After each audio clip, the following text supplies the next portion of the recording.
Good morning, everybody. Welcome to this show on the internet that is called Morning Coffees with James.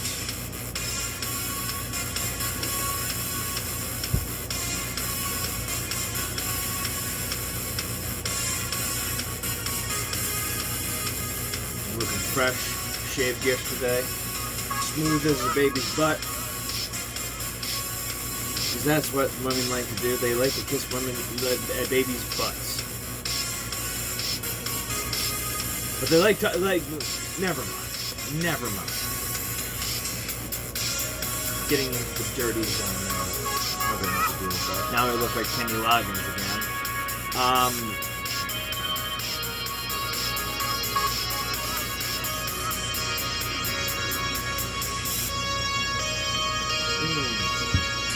Delicious coffee.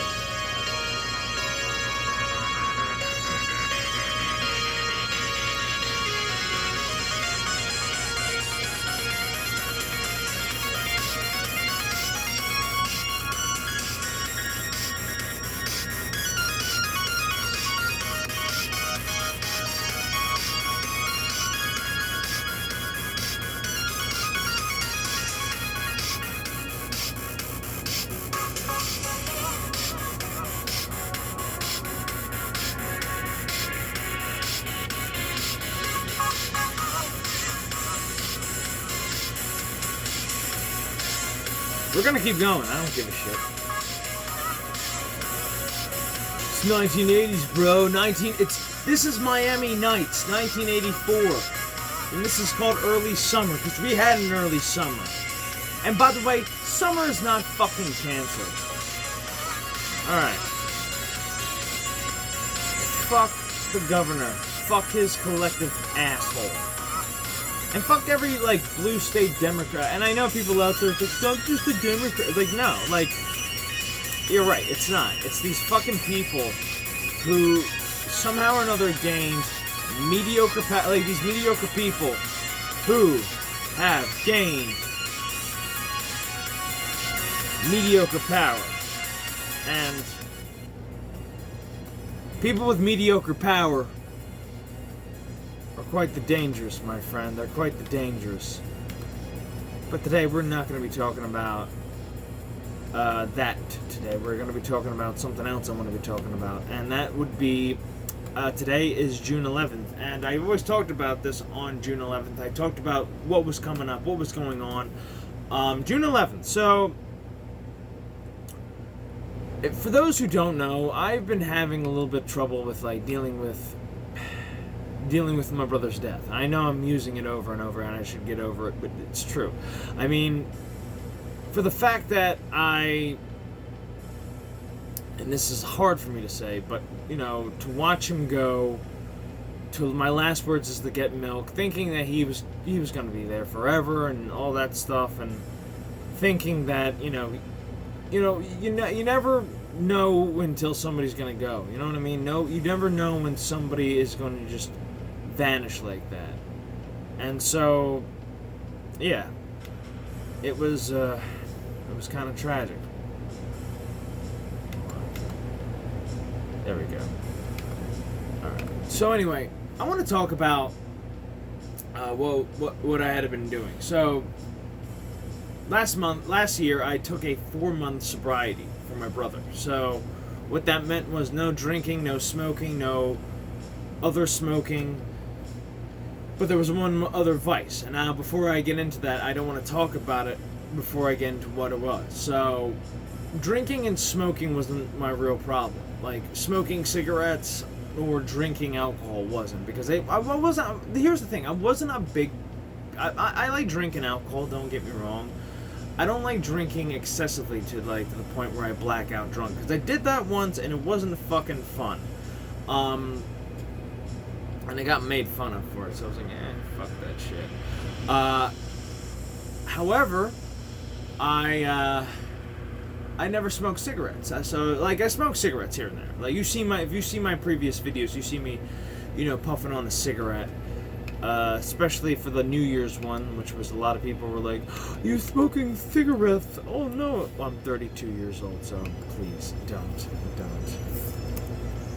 Anyway, it was there were some things I had to just get through, and there was another incident of smoking that I did, which was the one of the marijuana kind, and that I had the more major problem with, because that one was very hard to break at times, because that was the major one that was hard to break, but it wasn't as hard as people make it out to be. For example, I could easily not smoke weed. If there's no weed for access or anything like that, I could just easily just walk away. Simple. People talk about marijuana is the devil's lettuce and it's a very, addictive. It's like, no, it's not. And this is where I'm going to have to go say some shit about drug addiction and stuff like that, because it's, again, marijuana is not the devil's lettuce, nor it should be treated as such. And I hate when people do that. Or should we treat addiction like it's a disease, rather than it should be a symptom of something much more greater in the conscious mind. For example, if you've ever seen, the way I'm going to put it is basically this. Addiction is usually like a blanket. You cover yourself in it, you wrap yourself in it, but you feel trapped and isolated. So it doesn't help anybody when you're just confined and you don't want to get out of that comfort zone. In a sense, you're killing an unkillable pain. So that's the truth. But the truth is that, the pain's always going to be there, so you have to, kind of not always rely on that substance. And the reason why some people, they talk about addictions and all this shit, it is a disease, is because it's a cheap answer, and it's an easy answer to acknowledge. It's, again, in the first step of the program, it's not who you are that's the problem, it's how you are. And that usually is. Why are you feeling sad? Why do you feel like this? And it's because you don't feel that you're worthy, you don't feel like you're this or that, so you take drugs or alcohol to make yourself feel better and to make yourself do this. And yes, I feel like there's other things besides drugs and alcohol that does that. And I have to confess, though, because it's one of my biggest issues, and again, this involves marijuana, but I was using marijuana to cover up a pain. I was using cannabis to cover up a pain, not a physical pain, which usually does help, but a mental pain. I was stuck in the attic. I was basically sometime around 2014 to 2019, I was suffering from a lot of depression. I was suffering from a lot of things that were not going right in my life. I was money, this, school, jobs, people were up on my ass, and recently with my brother's death, which the brother's death thing helped me stop smoking weed for 4 months, because I wanted to prove something to my parents. I told my parents this, and they laughed at me. They just straight up laughed at me, huh, yeah, you stopped smoking weed. And again, they told me, I had to tell them, look, I had to stop smoking weed, and they laughed at me again, because they are assholes. But the one thing I will say, though, is that I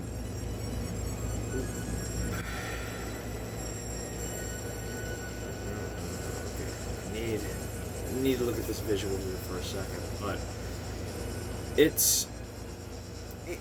was hard. I mean, look, and I don't know, this is very hard for me to say, though, but I also had another affiliation I involved with it. Now, if you don't know what marijuana does, sometimes it can arouse people, if you know what I mean. And I don't want to sound like it was I couldn't break it or anything like that, or I couldn't beat it, no pun intended. But I had, the reason why I said 30 days was that you probably understood with this. And I know people are going to get grossed out, or they're going to get uncomfortable, they're going to get freaked out by what I'm about to say, but I had to do this 30-day cleanse, this kind of no-fat cleanse. Yes, I had if you've never smoked marijuana, it does make you more relaxed in certain areas. So that's usually if they have. It depends on if they have indica or sativa. So sativa being the one that makes you all like a go-getter, and indica being the one that makes you more chilled out. So yeah, I was. Ah, there we go. Now it's working. I had this affiliation. I had this problem with smoking too much weed and also masturbation too. That's the point of it. And I know it's a little like uncomfortable to say right here and then, but like I was not in a good spot because again, I don't treat addiction like the supposed disease that everybody says it is, because that is a cult mentality that you're weak, you're vulnerable, you're not strong enough. The truth is that the reason why everybody hits the bottle, the reason why everybody hits like the strip club, or the reason why people resort to like porn or video games or even like food, is that they're trying to fill a void. They're trying to kill a pain. They're trying to get away from discomfort, and the fact that it's not about the addictive substances that they have in food. You know, there's a movie out there called Fatty, and it's about somebody with a food addiction. And tell me this, how come like a food addiction? I mean, aren't we all really addicted to food? Like, if we don't eat food, we'll die. I mean, like, but drinking, it's not a food addiction. You're just addicted to taste. That's really it. Like, there's some, like, I haven't seen the movie. No, that's what it is. The movie's called Fatso, and it was directed by Mel Brooks' wife. And the reason why I think a lot of people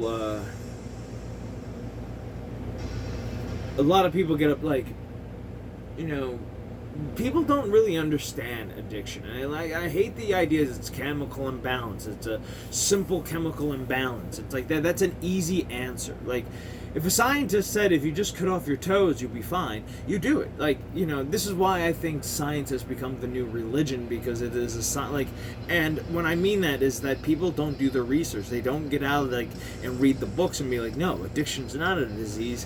It's not even a chemical imbalance. If it's a psychological need to like comfort oneself to, how do I say, what's the word I'm looking for?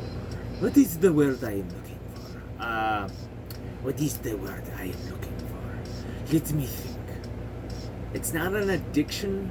It's like addiction is mostly a symptom of like something more subconscious, like say depression, which I think, again, depression is not really and I know people out there are going to disagree with me, but I feel like depression is really not a chemical imbalance, but a need to find happiness. And when we resort to think about this. We have two drugs in our body already. We have serotonin and we have dopamine. Dopamine is like a temporary fix. Like, you get, like, say if you drink or you smoke or you do any kind of like substance, you know, it's instant pleasure. It's like, oh, this feels good. Serotonin, on the other hand, is a different drug altogether, and it's not a bad drug whatsoever. Serotonin, you can't buy it in the store, but it's a mood enhancer. It's like getting away from a certain substance and stuff like that. Like doing like a a lot of people joke about the 30-day fap thing, and like a 30, like, it's not just with fapping or masturbation. It's also with like drugs. It's also with like alcohol. It's also with smoking. It's also with a lot of other things. If you really want to get healthy, 30 days, 1 month, no drugs, no alcohol, no porn, no nothing that causes dopamine, because that's what we do in this life. We find things to find dopamine. I mean, I was afraid of food for a while. Like, if you want to talk about other substances, food was my biggest fear. Like, when I was a kid, I just ate whatever the fuck I want because I was a fat guy. I was like, I'm not gonna accept this. But when I wanted to lose weight, I was like, no, I'm not gonna eat this. I had to slowly get away from like the shit. And what it really comes down to, and I mean this too, and I really mean this, is to treat yourself, but don't treat food like a fear, and don't treat food like you treat food as don't live to eat, eat to live. And then, like, have a cheat day. It's like, You know, the greatest athletes, the fitness coaches. You know, everybody. If you look at those pretty people at the gym, they'll eat junk. Like, they really just want to sit down and scarf. I've talked to a lot of people at the gym, and they were like, yeah, I just want to eat, like, I talked to them about their diet, and I'm like, yeah, I have a shitty diet. Like, I eat, like, shit and all this shit. And I'm like, and you look fucking amazing. Like, how the fuck? It's like, it comes down to when you eat it and how you eat it. Like, for example, I do a cheat meal every Saturday. I might change it to a Sunday if the occasion comes up, but, like, every weekend, like every Saturday, it's a cheat meal. I have apples, I have bananas, I have more food than I should. I increase the calories. I have ice cream, I have cookies, I have milk, I have, cookies and milk. I have, hot dogs, I eat junk, I just eat food, I just gorge. I try to gorge, but that's the biggest issue, But most of my other diet consists of steak and eggs. I mostly try to, by the way, 32 eggs a day, 3 dozen eggs a day is better than steroids. If you don't think that's true, if you think I'm bullshitting you, it's true. It's fucking true. Okay. But, that's the whole thing. I mean, why I, was so, embarrassed by it was the fact that, people make fun of, people with, other addiction. We have this pride thing about addictions. If you're a drug addiction, it's you're more you're on the hierarchy of or alcohol. The whole NA and AA thing, those two people don't get along. I mean it too. I want most of my NA buddies and AA buddies, the people in NA and AA talk to me. Is this true? It's true because they look down upon, the AA people look down upon the NA people. Oh, you narcotics, you fucking heroin addicts. And, the NA people are kind of fuck you.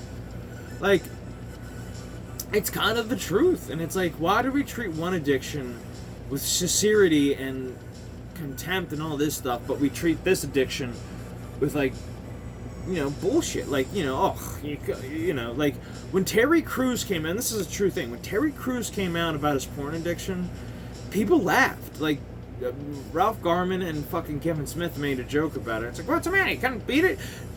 No, motherfucker. I'm sorry if it's not, your hierarchy of, I am more important than you because I am a alcoholic. I am the greatest of all addicted of people who have an affiliation. It's no, you don't have a disease, by the way. I hate that also too. Addiction is not a disease. It is a symptom of depression. And depression is, by the way, not a chemical imbalance, but a need to comfort. You're sad because your life kind of sucks. There's no meaning. You have to find meaning. Depression happens when you subtract meaning from life.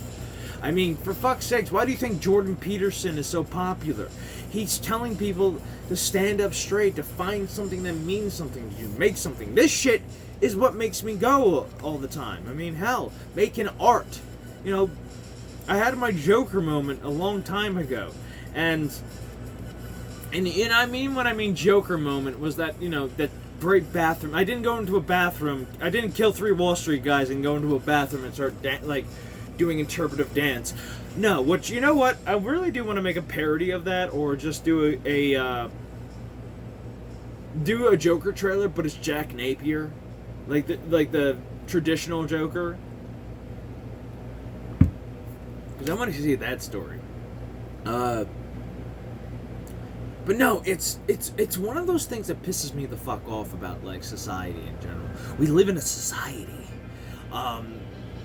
That's the truth. I mean, in the civilization we talk about, and the way we treat addicts. It's oh, you filthy addicts, and my brother was treated like dog shit from my mom and dad at times, where it was oh, what's the matter with you, piece of shit? Oh, what the fuck? It's you can't just call them assholes. In one vein you're calling it a disease, but then you're treating the people with the affiliation as just lazy or fucking can't get their shit together. The reason why my brother was doing drugs, because he was depressed, because my mom, didn't give him the attention he deserved, and my dad was pushing him too hard. I mean, I remember one job where my dad, my brother lost all feeling in his one hand, so it was this the entire time. He had nephropathy, which is a true thing. It can happen to your legs and all this shit. And my dad You know, started yelling on the job, started yelling, what the fuck, you, why the fuck are you, it's like, and my brother started crying, like, but then again, I have a long laundry, there's going to be a eulogy for my brother that I'm going to have to say some things. I'm not going to be wearing the blue robe, though. I'm going to be wearing a black suit. And some people are going to be grabbed by the collar and taken out to the sun to burn. Because the vampires they are.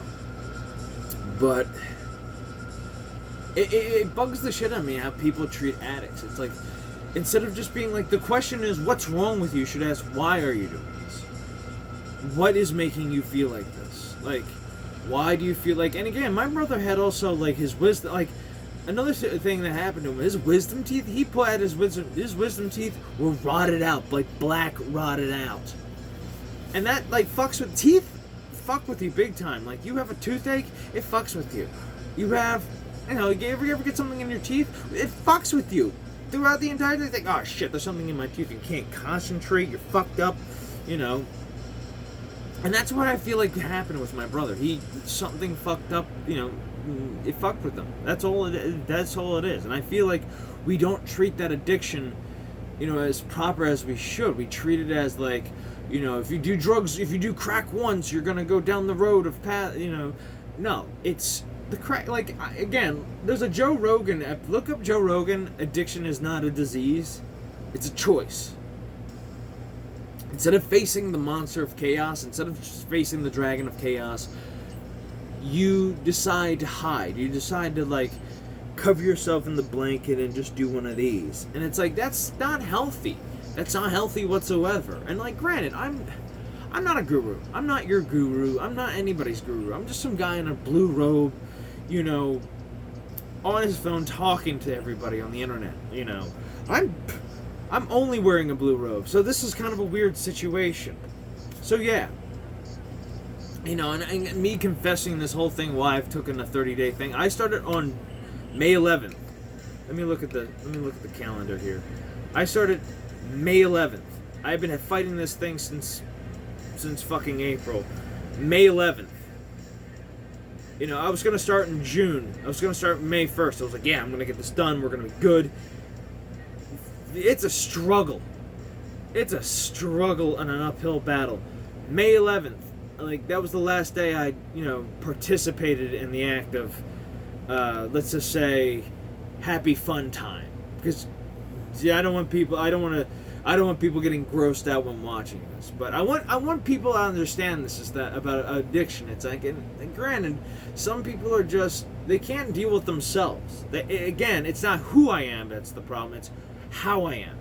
Who you were is fine. I mean, if you're a prick, it's going to amplify you being a prick. I mean, and plus, taking a 30-day, you understand shit better. And plus, that's like the whole thing about addiction, too. And like, granted, like, I'm going to reward myself. I'm not, like, the thing is like, this is the same thing with food. Are you Pepsi worthy? Like, I had this idea in my head for a ad, a 90s ad, like a late 90s Pepsi ad, like say somewhere around 97, maybe 96 to like 99 when like the PlayStation era came out. A Pepsi ad, yeah, because Pepsi is a better soda. But it was the ad was that it was in this office and like this like man is sent into this office, you know. So it's very like you know, most of these like ads are very cartoonish, and it's like, it reminds me of the one Pepsi ad that was funny in the sense because it starts off with an old like butler walking around and you hear, you know, Charles, and it's just like this old man like coming up and he's delivering the Pepsi to the old man and he's just like, could you give me a straw? And like it's a funny commercial. You should check it out. But the ad starts out and it's a big office area and this one dude, you know, this boss comes in and he says, get me Melvin. And Melvin is like this nerdy guy and he's like, yes sir. And he's like, Melvin, get me a Pepsi. And the guy thinks, oh, if I get the boss a Pepsi, I can get the promotion. And he goes out and gets this Pepsi. And he's like, yeah, I'm going to get this Pepsi. And he tries to get this one Pepsi. There's one Pepsi, by the way. You know, and he's trying to get it, but he's like, all of a sudden it's like a cartoon. It turns into like Mouse Hunt a little bit, where it's like the Pepsi keeps getting away from him, and so he's chasing after this Pepsi, this one Pepsi, not there's Pepsi around him, like in the vending machines you get, but there's one because he's so focused on that one Pepsi. That one fucking Pepsi, so he's chasing it around and all this stuff, and it's gonna be like a series of ads. So it's like he's still continuously chasing this Pepsi. He's chasing, he's risking his life. He's, cartoon almost on the limb, almost falling to his death. He's getting smacked around. He's getting teased, he's getting teased and all this shit. So, in a very like Buster Keaton, kind of a Jerry Lewis kind of way, and then so finally when he gets the Pepsi, he's happy. He's like, I got the Pepsi. And he goes over to the boss. He goes, I got your Pepsi, sir. Good, thank you. It's for my son. And he stops and goes, no, wait, what? I'm sorry. But I'm sorry, but he didn't earn this Pepsi. I got this Pepsi for you. And, I want that, like, I thought it could get me a promotion. The boss laughs at him and goes, no, I'm sorry. He's not Pepsi worthy. I'm Pepsi worthy. This Pepsi here is for the hardworking people, for the people who put in the effort, the time, those who sacrifice, those who made the, who made the goal, those who, risk life, limb, and all this. He goes down this speech. This Pepsi belongs to me. And so, and it now turns into the boss sending goons after this guy to get this Pepsi for his son. And so, and he's being chased around, but instead of like things smacking this guy in the face, it now works out in his favor. Like the universe now, like this guy like finds like the serenity now, the pivotal moment. What's the word that the Buddhists use? I don't want to say demystifies, but like this, like the clarity now. Like you understand, like you are, the reason why he wasn't Pepsi worthy, the reason why he was like the Pepsi was eluding him, because he was getting it for somebody else, not himself. Thus, after all that hard work, he understands that he is Pepsi worthy. And as a weird ad that is, it's like, again, imagine it being like made in the from the 96 era to like from 96 to 99, that era of like the PlayStation, of like the PlayStation Underground, when it was cool. I wasn't Pepsi worthy, and so like he's being chased, and like the universe is working for him, and like the goons are getting smacked around. So yeah, in a sense, I wasn't Pepsi worthy. I wasn't worthy of the Pepsi. I had to, and this is a weird ad in my head. I always come up with these weird ads. I was not Pepsi worthy, so I had to like step back and work hard for that Pepsi. I had to like step back and earn, become worthy of the Pepsi, which is a weird thing, like, and try to earn, to earn the drink, and rather than not, just, get it when I need to. Like, that's how I feel about like most substances in our country. It's like, you can have a Pepsi, it's just the fact that you can't have a Pepsi every day.